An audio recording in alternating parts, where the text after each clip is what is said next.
ಇನ್ನು ಡಿ.ಕೆ. ಶಿವಕುಮಾರ್ ಅವರು ಉಡುಪಿಯಲ್ಲಿ ಆಡಿದಂತಹ ಮಾತು ಬಹಳ ಅಚ್ಚರಿಗೆ ಕಾರಣ ಆಗ್ತಾ ಇತ್ತು. ಏನಂತ ಹೇಳಿದ್ರು, ನಾನು ಏನು ಮಾತನಾಡಿದ್ರು ಅದರಲ್ಲಿ ತಪ್ಪು ಕಂಡು ಹಿಡಿಯುವಂಥದ್ದೇ ಹೆಚ್ಚಾಗಿದೆ.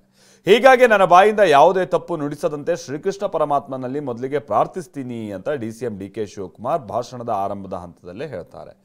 ಪರ್ಯಾಯ ಶ್ರೀ ಪುತ್ತಿಗೆ ಶ್ರೀಕೃಷ್ಣ ಮಠದ ಮಠಾಧೀಶರಾಗಿ ಶ್ರೀ ಸುಗುಣೇಂದ್ರ ತೀರ್ಥ ಶ್ರೀಪಾದರ 64ನೇ ಜನ್ಮ ನಕ್ಷತ್ರೋತ್ಸವ ಸಮಾರಂಭದಲ್ಲಿ ಭಾಗಿಯಾಗೋದಕ್ಕೆ ಡಿ.ಸಿ.ಎಂ ಉಡುಪಿಗೆ ನಿನ್ನೆ ಭೇಟಿ ಕೊಟ್ಟಿದ್ದರು. ಕೆಲವರು ನನ್ನನ್ನು ಬಂಡೆ ಅಂತ ಕರೀತಾರೆ. ಬಂಡೆ ಪ್ರಕೃತಿ, ಕಡಿದರೆ ಆಕೃತಿ, ಪೂಜಿಸಿದರೆ ಸಂಸ್ಕೃತಿ. ನೀವು ಬಂಡೆಯಿಂದ ಮೆಟ್ಟಿಲು, ಆಧಾರ ಸ್ತಂಭ, ಜಲ್ಲಿ, ವಿಗ್ರಹ ಮಾಡಬಹುದು. ಅದೇ ರೀತಿ ನೀವು ನನ್ನನ್ನು ಹೇಗೆ ಬೇಕಾದರೂ ಬಳಸ್ಕೊಳ್ಬೋದು ಅಂತ ತಿಳಿಸಿದ್ರು. ಭಗವದ್ಗೀತೆಯ ಶ್ಲೋಕವನ್ನ ಹೇಳಿ ಗಮನ ಸೆಳೆದ್ರು ಕೂಡ. ಪ್ರಾರ್ಥನೆ ಮಾಡ್ತಿದ್ದೀನಿ, ಏನು ತಪ್ಪು ಮಾತಾಡಿಸ್ಬಾರ್ದಪ್ಪ ಅಂತ. ಯಾಕೆಂದ್ರೆ ಏನ್ ಮಾತಾಡೋದು ತಪ್ಪು ಹೇಳೋದೇ ಜಾಸ್ತಿ ಆಗ್ಬಿಟ್ಟಿದೆ. ಬಹಳ ಸುಲಭವಾದ ಕೆಲಸ. ಕೆಲವರು ಬಂಡೆ ವಿಚಾರ ಮಾತಾಡಿದ್ರು, ಕಲ್ಲು ಬಂಡೆ ಅಂತ. ಹೊರಗಡೆ ಬಂಡೆ, ಕಲ್ಲು ಪ್ರಕೃತಿ, ಕಡದರೆ ಆಕೃತಿ, ಪೂಜಿಸಿದರೆ ಸಂಸ್ಕೃತಿ.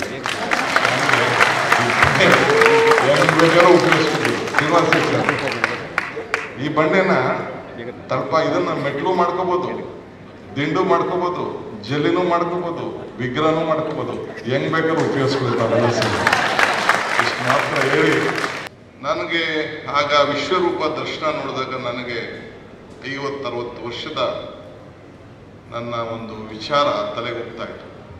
ಪಿತಾಸಿ ಲೋಕಸ್ಯ ಚರಾಚರಸ್ಯ ತಮಸ್ಯ ಪೂಜಸ್ಯ ಗುರು ಗರಿಯ ನ ತತ್ಸಮೋಪಿ ಹವ್ಯತಿಕ ಕೃತೋನ್ಯಃ ಲೋಕತ್ರಯೇಹಪಿಹ ಪ್ರತಿಪ್ರದವ ಸಮಾಜದೇವ ಪುರುಷ ಪುರಾಣಃ ತಮಸ್ಯ ವಿಶ್ವಂ ಪರಂ ನಿಧಾನಂ ವೇದಾಸಿ ವೇದಂ ಚ ಪರಂ ಚ ನಾಮ ವಯಾತತಂ ವಿಶ್ವಂ ಅನಂತ ರೂಪಂ. ತಪ್ಪೇನಾರು ನನ್ನ ಶ್ಲೋಕದಲ್ಲಿ ನನ್ನ 55 ವರ್ಷದ ಹಿಂದಿನ ನೆನಪಿನ ಕಲಿಕೆಯ ವಿಚಾರದಲ್ಲಿ ಏನಾದ್ರು ತಪ್ಪು ಮಾತಾಡಿದ್ದೆ ಕರೆಕ್ಟ್ ಆಗಿದೆ.